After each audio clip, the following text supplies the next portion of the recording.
Hello friends, I am Deepanshi Sharma. Welcome to my channel genius Deepanshi. I hope you are doing well. और आज हम start करेंगे part 41, that is to search in element in an array and show its index value. आज हम array के elements को search करेंगे और अगर एलिमेंट वहाँ पे फाइंड हो जाता है, मीन्स अगर एरे में वो एलिमेंट मिल जाता है जो हम सर्च करना चाह रहे हैं, तो हम उसकी इंडेक्स वैल्यू को प्रिंट करा देंगे। तो हम स्टार्ट करते हैं। तो हम सबसे पहले इसमें हेडर फाइल को इंक्लूड कर लेंगे stdr.h and conio.h। stdr means standard input output header file, जिसके अंदर हमारा printf and scanf function prebuilt होता है। conio.h header file means console input output, जिसके अंदर हमारा clear screen and get stage function होता है। उसके बाद हमने यहाँ पे मेन फंक्शन बनाया जिसका टाइप हमने इंटीजर लिया है, तो हमें यहाँ पे रिटर्न 0 देना पड़ेगा। इंट का मीनिंग होता है कुछ ना कुछ रिटर्न कराना होता है। अब यहाँ पे हमने क्लियर स्क्रीन फंक्शन का यूज़ किया है to clear the output screen, और गेट स्टेज फंक्शन का यूज़ किया है to hold the output screen.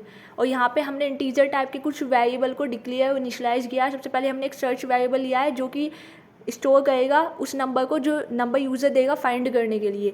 I variable का यूज़ किया है इटरेशंस के लिए, लूप में यूज़ करेंगे आई वेरिएबल को। फाउंड इज इक्वल टू -1 मैंने यहाँ पे इसलिए लिया है कि कोई भी गार्बेज वैल्यू एक तो ये ना ले, प्लस अगर कोई वो नंबर मिल जाएगा तो फाउंड की वैल्यू हम आई कर देंगे, मीन्स इंडेक्स निकालने के लिए यूज़ करेंगे। और यहाँ पे हमने एक इंटीजर टाइप का एरे डिक्लेयर किया है जिसका साइज हमने यहाँ पे लिया है 10। एरे को डिक्लेयर करते हैं डेटा टाइप स्पेस एरे का नेम और स्क्वायर ब्रैकेट में एरे का साइज। तो हमने यहाँ पे इंटीजर टाइप का एक एरे बनाया जिसका नेम है ए और जिसका साइज है 10। और हमने एरे को इनिशियलाइज कर दिया जिसके अंदर हमने 10 एलिमेंट्स को स्टोर कराया है।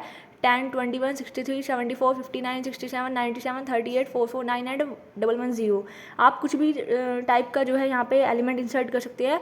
और मैंने उसके बाद यहाँ printf में यूज़र से पूछा है कि enter number you find to search, कि आप एक ऐसा नंबर बताओ जिसको आप सर्च करना चाहते हो। स्कैनफ फंक्शन के थ्रू हम यहाँ पे रीड करा लेंगे %d and m% of search. तो जो भी हमारा सर्च वेरिएबल है उसके अंदर वैल्यू रीड हो जाएगी, स्कैनफ की हेल्प से स्टोर हो जाएगी सर्च वेरिएबल के अंदर जो भी यूज़र नंबर देगा।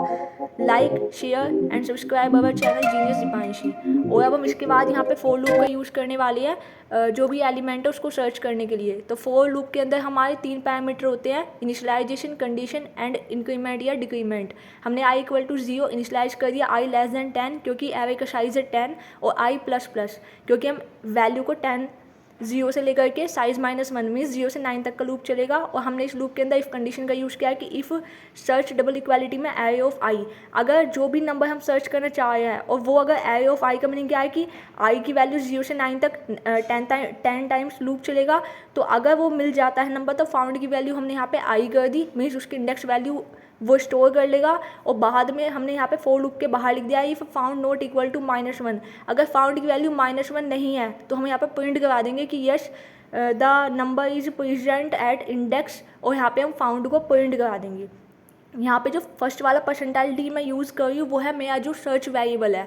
सर्च वेरिएबल के अंदर हमारा वो नंबर स्टोर होगा जो हमने यूज़र से लिया है। तो यहाँ पे कुछ इस तरीके से आउटपुट आ जाएगा कि yes this particular number is present in an array at index %d। ये सेकंड वाला %d है फाउंड। फाउंड क्या स्टोर कर रहा है? Index value. तो इंडेक्स वैल्यू आपको इससे पता लग जाएगी कि किस इंडेक्स पे ये पर्टिकुलर एलिमेंट हमारा पाया गया है।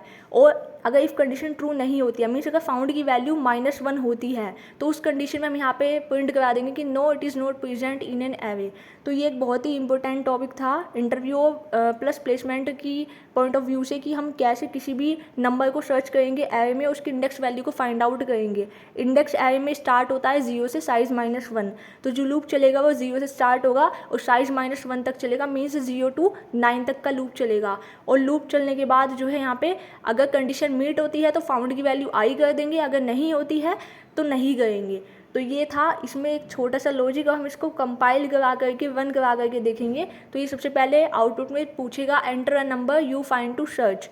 अगर सपोज़ आपने एक नंबर यहाँ पे एंटर कर दिया है 63 या कुछ ऐसा नंबर जो एरे में ऑलरेडी है, तो ये वहाँ पे दिखा देगा। अब जैसे मैंने यहाँ पे जो नंबर एंटर किया है तो यहाँ पे इसने ना उसका एड्रेस दे दिया है। वो एड्रेस इसलिए दिया है क्योंकि जहाँ पे मैंने % is not present in an array लिखा है, मैंने वहाँ पे सर्च एलिमेंट को प्रिंट नहीं करवाया, तो जिसकी वजह से ये उसका ना एड्रेस यहाँ पे रिटर्न कर रहा है। तो अब मैं यहाँ पे अगर सर्च लिख दूँगी और वापस से वो कंपाइल करके रन कराएंगे तो ये आउटपुट अब करेक्टली एक्यूरेट दिखाएगा।